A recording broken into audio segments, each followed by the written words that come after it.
C'est toute la différence entre des statistiques et le réel. Les statistiques démontrent, et c'est vrai, qu'il y a un très fort niveau de redistribution dans notre pays. Avant redistribution 1 à 13, vous l'avez dit, après redistribution on est à 1 à 3. Donc la redistribution en France, elle marche, et quelque part, on peut dire que c'est l'honneur de notre pays. L'honneur de notre pays a une condition, c'est que les services qui soient rendus au public en face soient à la hauteur de ce que nous payons.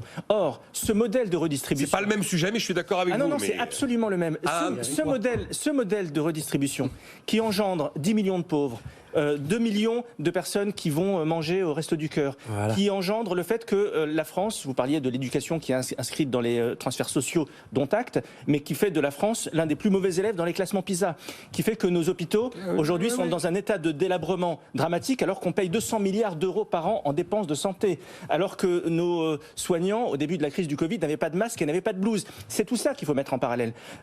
Si la France était un pays qui projetait ses enfants en tête des classements PISA, s'il y avait des scanners IRM auxquels on pouvait accéder en 24 heures, si la question de la sécurité ne se posait pas en France parce que tout le monde était content, et que, à côté de ça, on avait 50% de dépenses publiques, ça pourrait se tenir. C'est un modèle de société. Je ne dis pas que je le partagerai, mais c'est un modèle de société. Ce qui est inacceptable, c'est de faire croire aux Français, aujourd'hui, que nous avons le meilleur modèle social du monde, que l'État est là, qu'il est partout, qu'il y a 62% de la dépense publique rapportée à notre produit intérieur brut, et que tout ça, nous, on n'a pas de place de prison, on n'a pas de policiers, on n'a pas de militaires, et on s'effondre dans les classements PISA, et donc on est incapable de se projeter dans l'avenir.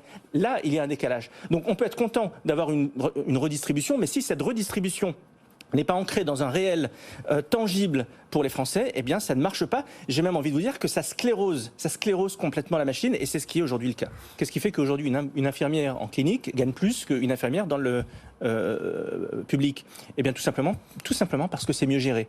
Donc, alors vous disiez c'est politique. Effectivement, il y a des décisions politiques. Si on décide de mettre en concurrence la sécurité sociale, c'est vrai que c'est difficile à vendre l'opinion publique.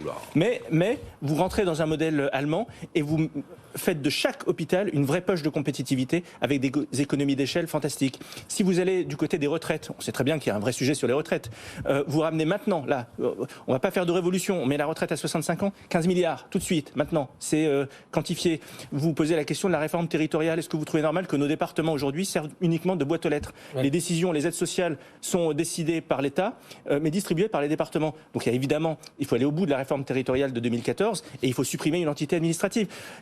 Ce que je veux dire, c'est qu'il n'y a pas de baguette magique. Tout ce qu'il faut faire, tout le monde le sait. Il faut juste un petit peu de courage.